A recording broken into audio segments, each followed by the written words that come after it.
ও কাছে এলো। Hello everyone, good morning. কেমন আছো সবাই? আশা করি সবাই ভালো আছো, আমিও বেশ ভালো আছি। তো এর আগের ব্লগে দেখেছিলে বরের বন্ধুর বরযাত্রী যাচ্ছি। তো বিকেলের দিকে আমি রেডি হচ্ছি, বিকেল না প্রায় সন্ধে 5টা বেজে গেছে। বর কিন্তু এখন অফিস থেকে আসেনি, ফোন করে বলল তুমি আর বাবু রেডি হয়ে থাকো, গেলেই আমি বেরিয়ে পড়বো। আর এখানে বিয়ে বাড়িতে যাওয়ার মতন শাড়ি আমি একটাও নিয়ে আসেনি, তাই জন্য শাড়ি পরে যেতে পারলাম না, চুড়িদার পরেই যাচ্ছি। কে আছে এটা? কে আছে? তুমি কি করছো এটা? এই যে আমরা এসে পড়েছি, বরযাত্রী এই মাত্র ঢুকলো, তার পিছনে পিছনে কিন্তু আমরা ঢুকেছি। এসে কফি খেয়ে নিলাম, তারপরে ফুচকার স্টল ছিল, ফুচকা খেয়ে নিলাম।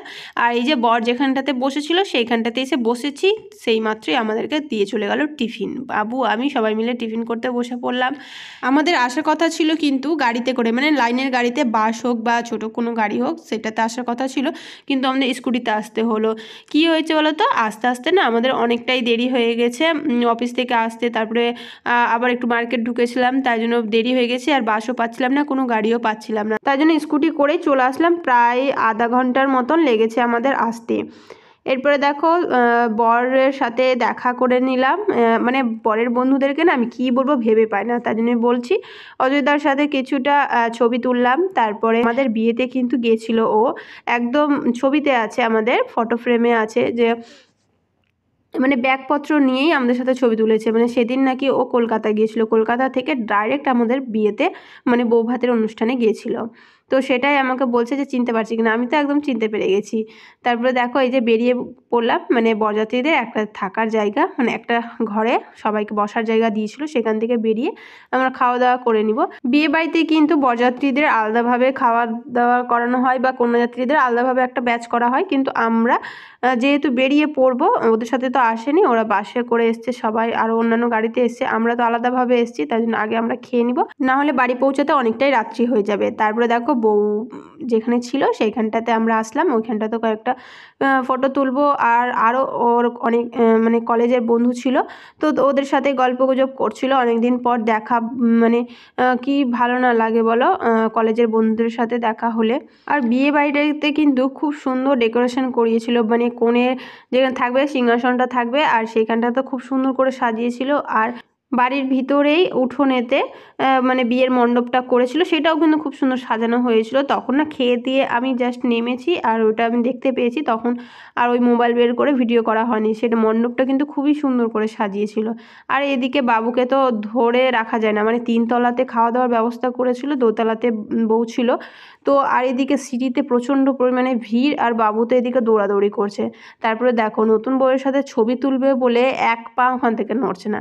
তো খুব সুন্দরভাবে বৌদিও বাবুর সাথে ছবি তুললো, খুব ভালো লাগছিল, সত্যি খুব সুন্দর ব্যবহার।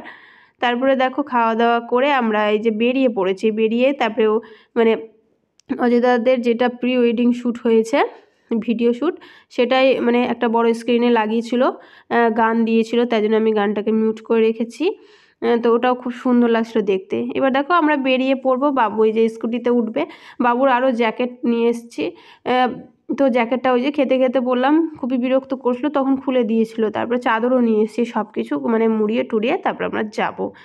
তো এই যে বেরিয়ে পড়বো, আর অনেকটাই দেরি হয়ে গেছে, প্রায় আবার আধা ঘন্টার মতন লাগবে। আর রাস্তা তো খুবই ফাঁকা, আমি তো স্কুটি নিয়ে আসতে বারণই করছিলাম, তবুও মানে কিছু করার নেই, হয়ে গেল।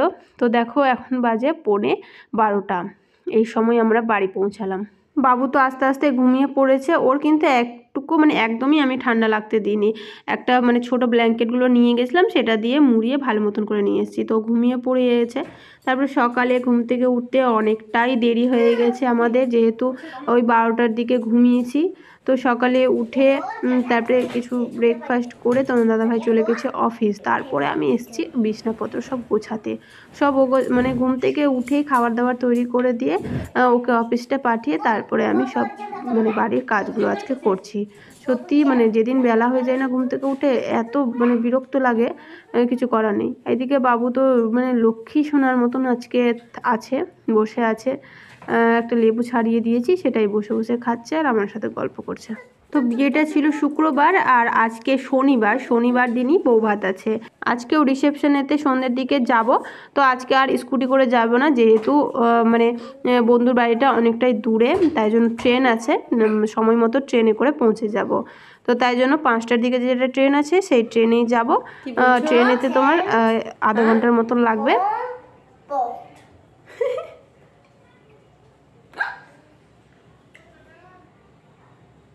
খাও, অরেঞ্জ খাও। কে দিল অরেঞ্জ তোমাকে? বাবা এনে দিল না?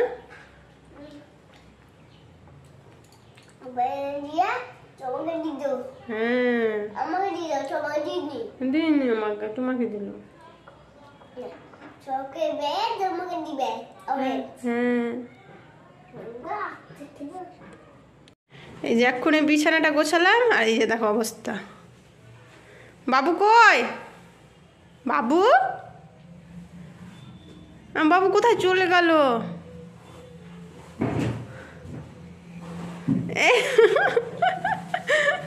কি করলি বিছানা চাদরটাকে? কি করলা তুমি? কোনো সময় চাদর ঠিক রাখে না বিছানাতে। বেলা করে উঠলে যা হয় সমস্ত কাজবাজ করে রান্নাবান্না করে তারপর স্নান করে নিলাম, স্নান করে পুজো দিব। তো এখন ওই পুজোর বাসন মাজতে তোমার ছাদে যাব, ছাদ থেকে ধুয়ে নিয়ে আসবো, ফুল টুল তুলে নিয়ে আসবো, নিয়ে এসে তো পুজো করব। আর বাবুকে স্নান করিয়ে দিয়েছিলাম, খাইয়ে দিয়েছিলাম, আর ওকে ছাদেতে পাঠিয়ে দিয়েছিলাম। ওখানে ও দাদু বসেছিল, তো সেখানে ও রোদ্রে বসেছিল, খেলছিল। সন্ধ্যের দিকে আবার রিসেপশনে যাব, সেখানকার ভিডিও তোমরা দেখতে পাবে। তো ভিডিওটি ভালো লাগলে অবশ্যই লাইক করবে, কমেন্ট করবে। সকলে সুস্থ থেকো, ভালো থেকো, চলো টাটা।